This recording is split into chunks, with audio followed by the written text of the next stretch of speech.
আর উপাসক মণ্ডলীকে স্মরণে রেখো।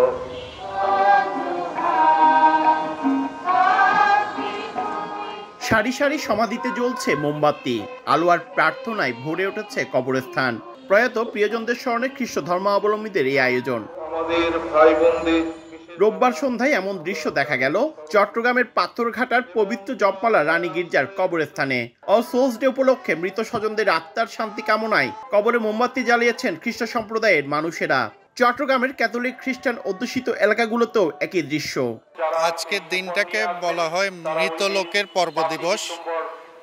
2রা নভেম্বর প্রত্যেক বছর আমরা এই দিনটা পালন করে থাকি। আমরা এখানে প্রতি বছর আসি, প্রার্থনার মধ্যে তাদের স্মরণ করি এবং ফুল আর মোমবাতি জ্বালিয়েও আমরা তাদের স্মরণ করি এবং তাদের প্রতি আমাদের ভালোবাসা ও শ্রদ্ধা দেখাই।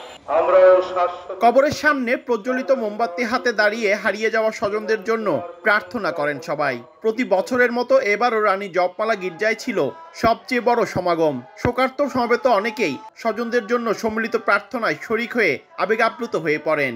কেমন লাগে সেটা তো আর ভাষায় প্রকাশ করা যায় না।